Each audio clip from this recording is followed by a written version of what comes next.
राजा रामचंद्र की जय। मैं भास्कर सिंह, राम राज्य प्रशासक, अयोध्यापुरी से आज आपको एक नया विषय आपके समक्ष रखने वाला हूं और विषय है राज्य करने की चाहत।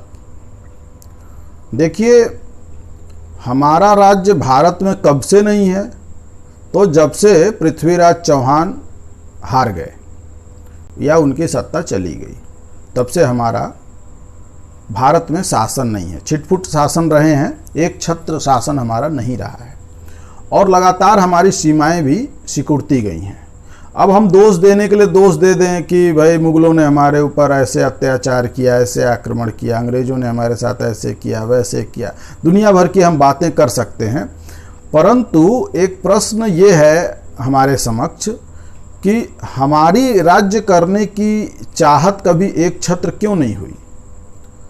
तो आपको मालूम है कि जब अलक्षेंद्र ने भारत पर आक्रमण किया था, उस समय चाणक्य और चंद्रगुप्त ने मिल करके और उसको उसकी मतलब ब्यास नदी को ही पार नहीं करने दिया और साथ ही साथ जो है एक छत्र शासन का ऐसा साम्राज्य स्थापित किया कि आज का दुगना भारत तिगुना भारत जो है उस समय तक हम लोगों ने शासन किया।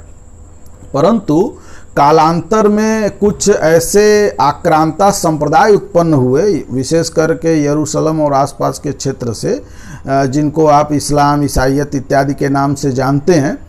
तो इनकी एक चाहत थी कि ये पूरी दुनिया पर राज करें, पूरी दुनिया पर जो है इनका शासन हो। उन्होंने अपनी चाहत के अनुरूप जो उनका जानकारी थी, उनको ये था कि दया कुछ नहीं होती है और किसी को कैसे भी मार दो, स्त्री भोग की वस्तु होती है उसको लूट लो, उसको जो भी मतलब जैसा भी उनका कैरेक्टर था, अकॉर्डिंगली उन्होंने जो है वो अपने शासन की व्यवस्था को पूरे धरती पर फैलाने का प्रयास किया और वो प्रयास आज भी जारी है। लेकिन दैववश हमको ये जो स्वतंत्रता मिली हुई है वह भी हमको ऐसे मिली हुई है कि कहीं भी हम अपनी संस्कृति के लिए सर उठा करके कोई काम करें तो आधे से क्या 80% जनता को तो शर्म आती है। बहुत से लोग तो अपने को हिंदू भी कहलाने में शर्म महसूस करते हैं। तो भी अब राज्य करने की आपके अंदर चाहत ही न हो तो दूसरा कोई राज्य करता है तो इसमें गलत क्या है।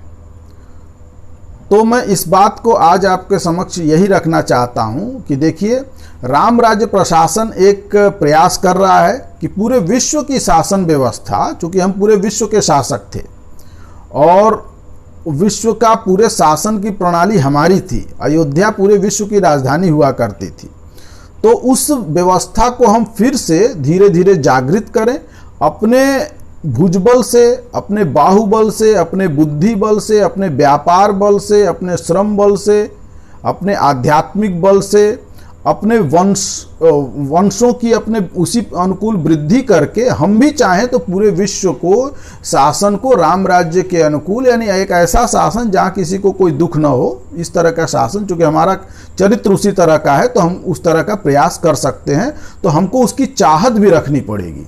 उसके लिए हमारे सीमाओं पर सैनिक केवल इंतजार करते रहें कि कोई जब आक्रमण करेगा तो हम जो है अपनी रक्षा सीमाओं की करेंगे। अरे क्या ज़रूरत है, जो सत्ताएं हमारी शत्रु हों या जो सत्ताएं मानवता विरोधी हों, जो क्रूर हों, उनको हमारी सेनाएं इतनी सक्षम होनी चाहिए कि उनको जा करके उनके स्थान पर नष्ट करके और वहाँ किसी अच्छे योग्य व्यक्ति को शासक बना दें।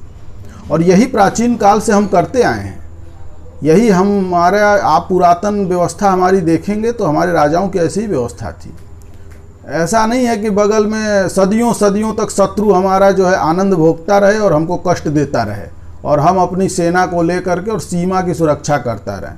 तो हमारे अंदर राज्य करने की चाहत, मैं आपसे एक बार आग्रह करना चाहता हूं फिर से कि अपनी इस चाहत को जगाइए। केवल नेता बनने की चाहत न रखिए, सैनिक बनने की चाहत रखिए और सैन्य संगठनों को संचालित करने की चाहत रखिए और उन सैन्य संगठनों के माध्यम से पूरे विश्व की सत्ता का अधिग्रहण करने की भी चाहत रखिए। सीमाएं दुनिया की सभी राष्ट्र हमारे ही हैं। जब आप राम राज्य का अध्ययन करेंगे, हमारे प्रशिक्षण में आप कभी उपस्थित होइए तो आपको पता चलेगा। तो राम राज्य के लिए आपको कमर कस के तैयार होना चाहिए। दुनिया में आक्रांताओं की संस्कृतियों ने कितने ही देश बना रखे हैं। वो देश हमारे देश के अलगाववादी लोगों को आर्थिक सहयोग करते हैं और हमारे अपने ही देश के लोग अपने ही देश के राष्ट्रभक्त लोगों को और जो अपने राज्य व्यवस्था का प्रचार प्रसार करना चाहते हैं उनको आर्थिक सहयोग करने में संकोच करते हैं, डरते हैं। डरना नहीं चाहिए। हमको भी सत्ताओं का जो है अधिग्रहण करने के लिए जो लोग सक्षम हों उनका हर तरह से मदद करना चाहिए।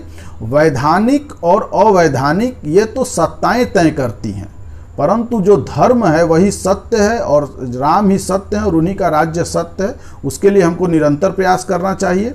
तो आपको ये वीडियो कैसा लगा हमको निश्चित बताइएगा, और आप अगर हमसे जुड़ना चाहते हैं, निरंतर अपने विचारों को प्रकट करते रहना चाहते हैं, तो नीचे हमारे ऐप राम राज्य ऐप का जो है आपको QR कोड दिख रहा है, उसको आप स्कैन करके और राम राज्य ऐप को डाउनलोड कर सकते हैं। गूगल प्ले स्टोर से भी डाउनलोड कर सकते हैं।